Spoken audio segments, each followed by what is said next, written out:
दोस्तों, आपकी कामयाबी आपके घर में सुख शांति लाती है। आपका हमेशा मुस्कुराना, हमेशा खुश रहना और स्वस्थ रहना जीवन की बेहतरीन खुशियां देता है और आपको इस दुनिया का सबसे सुखी इंसान भी बनाता है।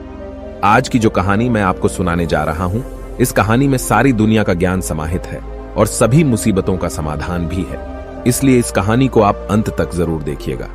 बहुत समय पहले की बात है। एक छोटा सा नगर था। उस नगर में एक बहुत ही धनी सेठ रहा करता था। उस धनवान सेठ के पास कहने को सब कुछ था, किसी चीज की कोई कमी नहीं थी। उस धनवान सेठ ने अपने जीवन में बहुत बड़े बड़े मुकाम हासिल किए थे। उसने अपने जीवन में कई सफलताएं प्राप्त की थी। वह जिस नगर में भी व्यापार करने जाता, वहां पर भी उसे सफलता मिलना निश्चित था। वह अपने जीवन में कभी भी हारा नहीं था। उसका व्यापार भी खूब जोरों शोरों से चल रहा था। उसके पिताजी ने उसे ऐसी 4 बातें बता रखी थीं, जिसका वह नियमित पालन किया करता था और उन्हीं बातों का अनुसरण किया करता था। और उन्हीं बातों की वजह से उसका जीवन बड़ा ही सुखमय था। वह जीवन के हर क्षेत्र में सफल था। ऐसे ही काफी समय बीत गया और अब वो धनवान सेठ काफी बूढ़ा हो चुका था। अब उसे लगने लगा था कि मेरी मृत्यु बहुत नजदीक है, मेरी मृत्यु कभी भी हो सकती है।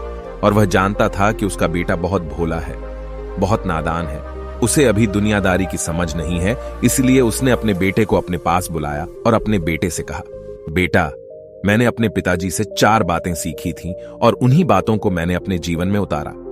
उन्हीं के अनुसरण की वजह से आज मैं अपने जीवन में इतना सफल हूं, अपना जीवन सुखमय पूर्वक बिता रहा हूं। उन्हीं बातों की वजह से आज मैं इतना सुखी हूं, संतुष्ट हूं और इतना धनवान हूं। ना ही कभी मुझे कोई बीमारी हुई और ना ही मुझे कभी कोई धन की कमी हुई। और तुम देख ही पा रहे हो कि मैं इस नगर का सर्वश्रेष्ठ धनवान हूं। लेकिन आज मेरे पास जो कुछ भी है, मैं उससे संतुष्ट हूं, मैं खुश हूं। लेकिन मैं चाहता हूं कि तुम मुझसे भी आगे बढ़ो। तुम और नाम कमाओ, तुम और धन कमाओ, लोग तुम्हारे बारे में जाने, तुम्हें पहचाने, क्योंकि हमारा समय कुछ और था और तुम्हारा आने वाला समय कुछ और ही है। उस धनवान सेठ ने अपने बेटे को अपने और करीब बुलाया और उससे कहने लगा, बेटा, आज मैं तुमको दुनिया की ऐसी 4 महत्वपूर्ण बातें बताने जा रहा हूं जो मुझे मेरे पिताजी ने बताई थी और इसी के कारण आज मैं इतना सफल हूं। यदि तुमने इन सभी बातों को अपने जीवन में उतार लिया, इनका नियमित तौर पर पालन किया, इनका अनुसरण किया, तो तुम भी अपने जीवन में बहुत धनवान बन जाओगे, अपने जीवन को बहुत सुखमय तौर पर बिताओगे। इन बातों के अनुसरण से न तो तुम्हारे घर परिवार में कोई दुख आएगा और न ही तुम्हारे व्यापार में कभी कोई परेशानी उत्पन्न होगी। इतना कहकर धनवान सेठ अपने बेटे को 4 बातें बताना शुरू करता है। वह कहता है, बेटा, सबसे पहली बात है काम पर छांव में जाना और छांव में आना। दूसरी बात, अपने घर के चारों तरफ चमड़े की बाड़ रखना। तीसरी बात, हमेशा खाने को मीठा करके खाना। और चौथी बात, अपनी पत्नी को हमेशा बांध कर रखना। इतना कहकर वह धनवान सेठ अब निश्चिंत हो चुका था। वह यह जानता था कि उसका बेटा बहुत भोला है। वह अपने पिता की बात अवश्य मानेगा और इन सभी 4 बातों को अपने जीवन में उतारेगा और इनका अनुसरण भी करेगा। देखते देखते कुछ महीने बीत गए और फिर एक दिन धनवान सेठ मृत्यु को प्राप्त हो गया। अपने पिता की मृत्यु के बाद उस धनवान सेठ के बेटे ने उन सभी 4 बातों को एक कागज पर लिख लिया ताकि वह उन्हें भूल न जाए और उन्हीं बातों को वह अपने जीवन में उतारने लगा। उन 4 बातों का अनुसरण करने लगा। सबसे पहली बात जो उसके पिता ने उससे कही थी, छांव में जाना और छांव में आना, तो उसने अपने घर से लेकर अपनी दुकान तक पूरे रास्ते पर एक टेंट लगवा दिया, क्योंकि उसके पास पैसा तो बहुत था और उसे कोई रोकने वाला भी नहीं था। जब भी कोई उससे पूछता कि आखिर तुमने ऐसा क्यों किया, तो वह उसके जवाब में बस इतना ही कहता कि मेरे पिताजी ने मुझसे ऐसा ही करने को कहा है। इसके बाद उसने अपने पिता की अगली बात का अनुसरण किया। उसने अपने घर के दोनों तरफ चमड़े की एक दीवार खड़ी करवा दी। इसे देखकर आसपास के लोग बहुत क्रोधित हो गए। वे लोग उससे झगड़ा करने पर भी उतर आए। कई लोगों ने तो यह तक कह डाला कि आखिर तुमने ऐसा क्यों किया, चमड़े की बाड़ तुमने क्यों खड़ी करवा दी, चमड़े से बहुत बदबू आती है और इससे हमें तकलीफ होती है, इसे आज ही निकलवा दो। लेकिन कोई उसका कुछ भी ना बिगाड़ सका, क्योंकि उसके पास बहुत पैसा था। इसलिए कोई भी व्यक्ति उसका ज्यादा समय तक विरोध न कर सका और उसने भी मन बना लिया था कि वह अपने पिता की सभी बातों को पूरे दिल से मानेगा। उसके पिता ने उसे तीसरी बात कही थी, खाने को मीठा करके खाना। जिस कारण वह अपनी पत्नी से हर रोज खाने में कुछ मीठा ही बनवाता था। कभी सेवियां, कभी खीर, कभी हलवा तो कभी मिठाइयां। हमेशा यही सब खाता रहता। और उसके पिता ने उसे चौथी बात कही थी, अपनी पत्नी को हमेशा बांध कर रखना, जिस कारण वह हर रोज अपनी पत्नी को रस्सी से बांध कर रखता था।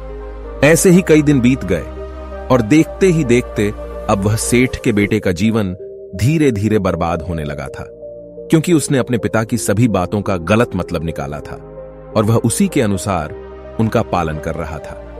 देखते देखते उसका उतना बड़ा व्यापार अब ठप होने लगा था।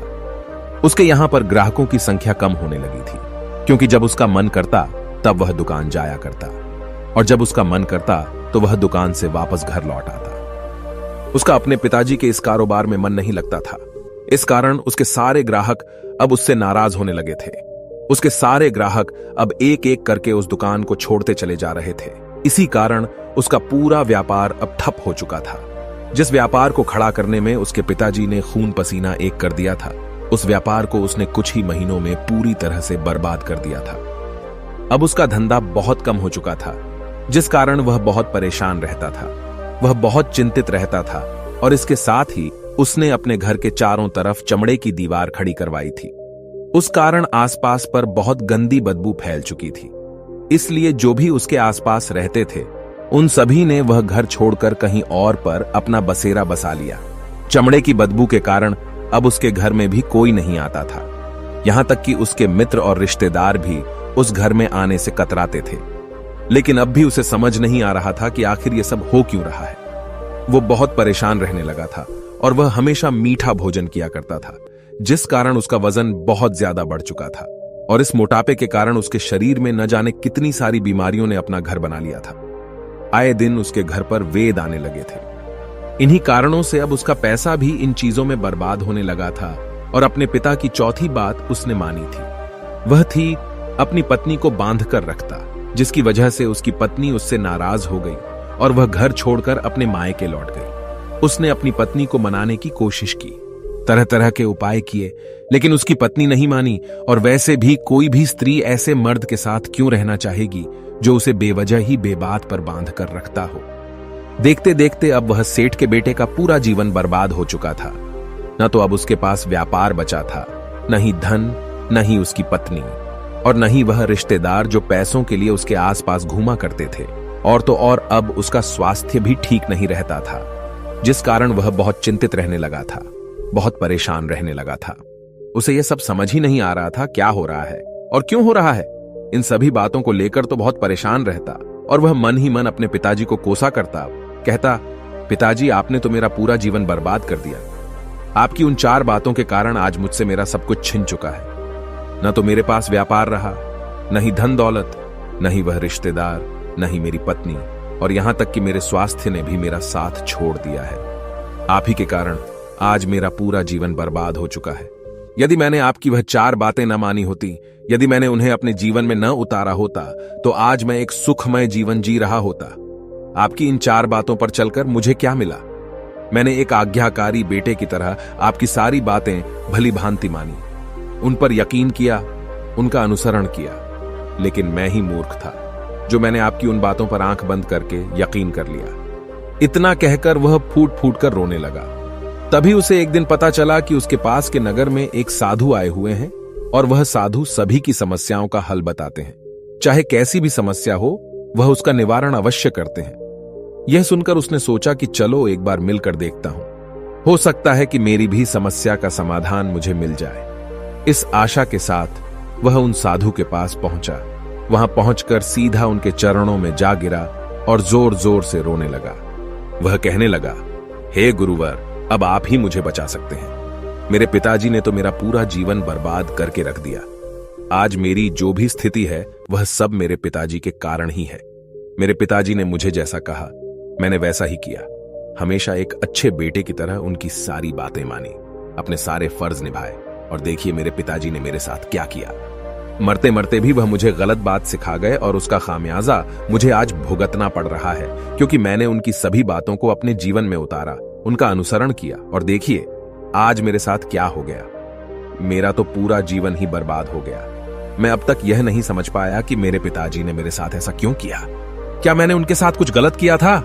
इतना कहकर वह उन साधु के सामने और भी जोर जोर से रोने लगा। तभी वह साधु महाराज उस सेठ के बेटे से कहते हैं, बेटा चुप हो जाओ, पहले मुझे अपनी सारी बात तो बताओ। आखिर तुम्हारे साथ क्या हुआ है? तुम इस तरह से क्यों रो रहे हो? तुम्हारी इस परेशानी का क्या कारण है? उन साधु के इतना कहने पर उस सेठ के बेटे ने पर्ची उन साधु के हाथ में रख दी, जो उसने अपने पिता की मृत्यु के बाद लिख रखी थी, जिसमें उसने अपने पिता की चारों बातें लिखी थीं। उन साधु ने पर्ची ली और उसे पढ़ने लगे, और उन्होंने जैसे ही वह पढ़ा, वह जोर जोर से हंसने लगे, और वह उस सेठ के बेटे से कहते हैं, तुम कितने बड़े मूर्ख हो। तुम्हारे पिता ने तो तुम्हें दुनिया का सारा ज्ञान दे दिया, लेकिन तुम उसे समझ नहीं पाए। तुम उसका सही तरह से पालन नहीं कर पाए और कहते हो कि तुम्हारे पिता ने तुम्हें गलत राह दिखाई है, तुमने गलत संदेश दिया है। तुम्हारे पिताजी तो तुम्हारी परीक्षा ले रहे थे कि तुम उनकी बातों को समझ पाते हो या नहीं, तुम उनकी बातों का सही मतलब निकाल पाते हो या नहीं। यदि वह चाहते तो इसका मतलब तुम्हें अच्छी तरह से बता सकते थे, लेकिन वह चाहते थे कि तुम इन बातों का मतलब खुद से जानो, खुद से समझो कि इन बातों का क्या अर्थ है। लेकिन अब तो ऐसा प्रतीत होता है कि मानो तुम्हारी बुद्धि बिल्कुल भ्रष्ट हो चुकी है। तुमसे बड़ा मूर्ख मैंने आज तक नहीं देखा। जिसके पास दुनिया का इतना बड़ा ज्ञान हो, वह भला इतनी बड़ी मूर्खता कैसे कर सकता है? तुम्हारे पास कोई ज्ञान नहीं है, तुमने कोई भी ज्ञान अर्जित ही नहीं किया। अगर तुम इन बातों का सही मतलब समझ चुके होते तो तुम भी अपने जीवन में अपने पिता की तरह ही सफल होते, खुश होते, और तुम्हारा जीवन सुखमय तरह से बीत रहा होता। लेकिन तुम इतने बड़े मूर्ख हो कि तुमने अपने पिता की बातों का गलत मतलब निकाल लिया। उन बातों के मतलब के बारे में तुमने सोचा तक नहीं। उन्होंने जैसा कहा तुमने वैसा करना शुरू कर दिया। यदि तुम्हें उन बातों का अर्थ नहीं पता चल रहा था तो तुम किसी ज्ञानी से मिल सकते थे, तुम उससे उस बात का मतलब निकाल लेते। लेकिन जैसा तुमने अपने पिता की इन बातों को समझा है, इसका मतलब वैसा नहीं है। इस पर वह धनवान सेठ का बेटा कहता है, हे गुरुवर, आप क्या कहना चाहते हैं? क्या मैं अपने पिता की बातों को सही नहीं समझ रहा? और वैसे भी इसमें समझने लायक है क्या? उन्होंने तो सब कुछ साफ साफ ही बताया था और मैंने उन्हें अपने जीवन में उसी तरह से उतार लिया। तो फिर मैंने गलत क्या किया है? इस पर गुरुवर एक बार फिर मुस्कुराने लगे और उस सेठ के बेटे से कहते हैं, बेटा, ये जो बातें लिखी गई हैं, इन बातों के पीछे एक गहरा अर्थ है जिसे तुम समझ नहीं पाए। इसी कारणवश तुमने यह मूर्खता कर दी और इसी कारणवश तुमने अपना पूरा जीवन बर्बाद कर लिया। लेकिन अब भी कुछ नहीं बिगड़ा, अब भी तुम्हारे पास बहुत समय है।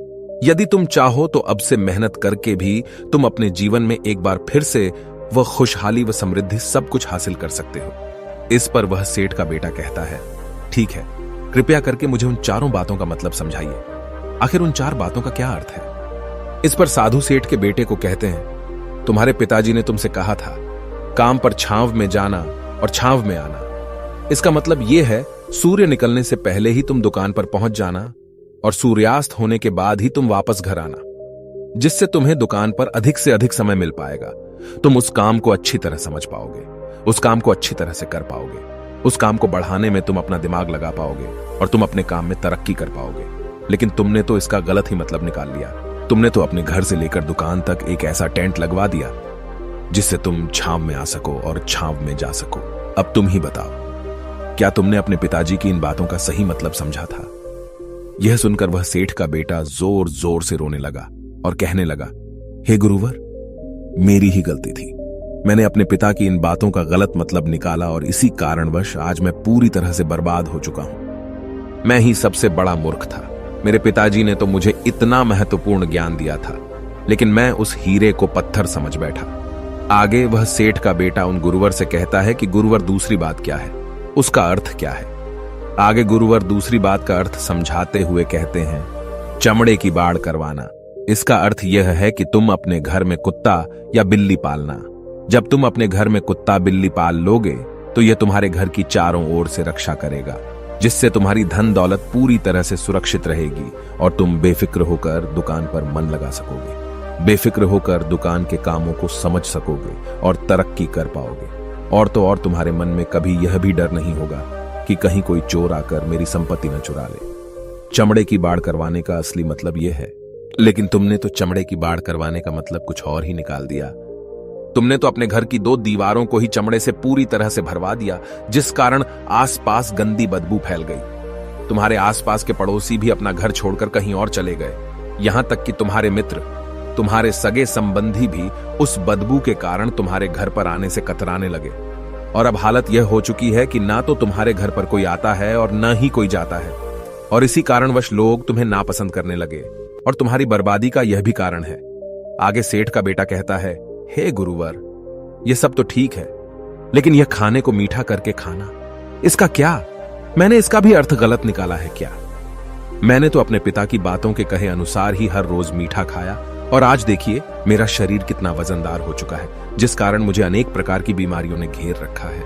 क्या मैं इस बात को भी गलत समझ रहा था? इस पर वह साधु उस सेठ के बेटे से कहते हैं, हाँ, तुमने इस बात का भी गलत मतलब ही निकाला है। मीठा करके खाने का अर्थ यह है कि जब भी तुम्हें भूख तेजी से लगे तभी तुम्हें भोजन करना है, न उसके पहले और न उसके बाद। अन्यथा यदि तुम्हें भूख न लगी होगी और तुम्हें भोजन मिल जाए तो तुम उस भोजन की कभी कदर नहीं करोगे। वह रोटी तुम्हें कभी मीठी नहीं लगेगी। फिर चाहे वह भोजन कितना भी स्वादिष्ट क्यों ना हो, चाहे भोजन कितना भी लाजवाब क्यों ना हो, तुम उसकी कदर कभी नहीं कर पाओगे, तुम उसका सम्मान कभी नहीं कर पाओगे। किंतु जब एक व्यक्ति को जोरों की भूख लगी होती है तो उसके सामने यदि तुम सूखी रोटी भी रख दो तो भी वह उसके लिए किसी पंचमेल से कम नहीं है। वह उसे प्रेम पूर्वक खाता है, उसका आदर करता है, उसका सम्मान करता है, और वह रोटी उसे मीठी लगती है। इसीलिए तुम्हारे पिताजी ने यह कहा था कि भोजन मीठा करके खाना, जिससे तुम्हारा स्वास्थ्य भी अच्छा रहेगा। क्योंकि जब एक व्यक्ति को भूख लगी होती है और उस समय पर जब वह भोजन करता है तो वह उसके लिए एक अमृत समान होता है, और वहीं पर जब किसी व्यक्ति को भूख न लगी हो और ऐसे समय पर वह भोजन करता है तो वह उसके लिए विष समान है, वह उसे बहुत नुकसान पहुंचा सकता है। लेकिन तुमने तो इसका भी गलत मतलब निकाला था। तुम हर रोज मीठा खाने लगे, जिस कारण तुम्हारा वजन बढ़ने लगा, और इसी कारणवश तुम्हारे शरीर में अनेक रोग ने अपना घर बना लिया और यह तुम्हें मृत्यु के करीब ले जा रहा था। इसलिए आज से जब भी तुम्हें जोरों की भूख लगे तभी भोजन करना तुम्हारे लिए अत्यधिक फायदेमंद होगा और तुम्हारे शरीर को हमेशा निरोगी बनाने में तुम्हारी मदद करेगा। और जब भी तब भोजन की आवश्यकता न हो, तुम्हें भूख न लगी हो, ऐसे समय पर भोजन कभी ना करना। यह तुम्हारे लिए बहुत नुकसानदायक साबित होगा। और यही तुम्हारी तीसरी गलती थी, जिस कारण तुम्हारा पूरा जीवन बर्बाद हो रहा था। आगे सेठ का बेटा कहता है, चौथी बात तो बिल्कुल साफ लिखी गई है, अपनी पत्नी को हमेशा बांध कर रखना, तो इसका अर्थ भी कुछ और है। क्या मैंने इसका भी गलत मतलब निकाला है?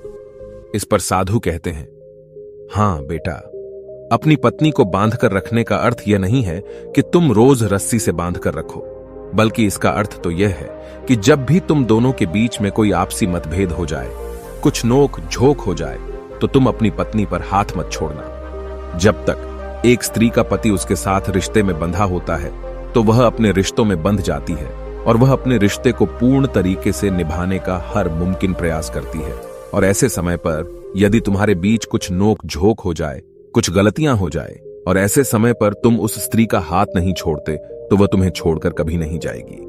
लेकिन इसका अर्थ यह भी नहीं है कि तुम अपनी पत्नी पर अत्याचार करो, बल्कि तुम्हारे पिताजी यहां पर कहना चाहते थे कि जो भी कोई व्यक्ति तुम्हारे साथ किसी रिश्ते में जुड़ा हुआ है, उसे अपने रिश्ते में इस तरीके से बांध लो कि वह तुम्हारे साथ झगड़े और नोक झोंक के बाद भी नुकसान न पहुंचा सके, वह तुम्हारे साथ कुछ गलत न कर सके और तुम्हारा फायदा न उठा सके।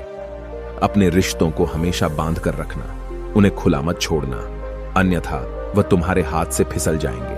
और हम में से अधिकांश लोग अपने जीवन में यही गलतियां करते हैं और अपने नए रिश्तों को कभी समय नहीं देते, जिस कारण उनका रिश्ता उतना मजबूत नहीं हो पाता और इसी कारणवश वह अपने रिश्ते से हाथ धो बैठते हैं। और यही गलती तुमने भी की। तुमने तो अपनी पत्नी को बांध कर रखा था, तो भला वह तुम्हें कैसे माफ कर सकती है? और यही कारण है कि वह तुम्हें छोड़कर चली गई। तुमने जो अपनी पत्नी के साथ किया वह माफी के लायक नहीं है, लेकिन तुम्हें अपनी पत्नी से माफी मांगनी चाहिए क्योंकि तुमने गलत किया है। इसलिए जाओ और अपनी पत्नी से माफी मांगो, उसे वापस घर लाओ। और यही वह 4 बातें थीं जो तुम्हें तुम्हारे पिता ने समझाने का प्रयास किया था, लेकिन तुमने इन सभी बातों का गलत मतलब निकाला और इसी कारणवश तुम पूरी तरह से बर्बाद हो गए। किंतु अभी भी तुम्हारे पास बहुत समय है। यदि तुम इन सभी बातों का सही से अनुसरण करते हो तो तुम अपने जीवन में एक बार फिर से वह सब कुछ हासिल कर सकते हो जो तुमने खोया है। ये सारी बातें हमारे जीवन की पूरी परेशानियों का समाधान है। तुम किसी भी तरह से इनको देख सकते हो। यदि तुम कामयाब होना चाहते हो तो तुम्हें मेहनत करनी ही होगी। सूर्य निकलने से पहले तुम्हें अपने घर से निकलना होगा और हमेशा सूर्य के ढलने के बाद ही तुम्हें घर वापस लौटना होगा, ताकि धन दौलत को कोई तुमसे छीन न ले। तुम्हें अपने रिश्तों को कुछ इस तरीके से बांधना होगा ताकि वह रिश्ते तुम्हें परेशान न करें, तुम्हें तकलीफ न पहुंचाएं, तुम्हारा फायदा न उठाएं। और हमेशा एक अच्छा और स्वस्थ भोजन करना जब तुम्हें भूख लगी हो, ताकि तुम्हें जो भी सांसें मिली हैं तुम उसे खुशी खुशी जी सको। और अपने रिश्तों को हमेशा बांध कर रखना, उन्हें खुला मत छोड़ना, अन्यथा वह तुम्हारे हाथ से फिसल जाएंगे। और अपने घर में अवश्य ही कुत्ते या बिल्ली को जरूर पालना, ताकि तुम्हारा धन हमेशा सुरक्षित रहे।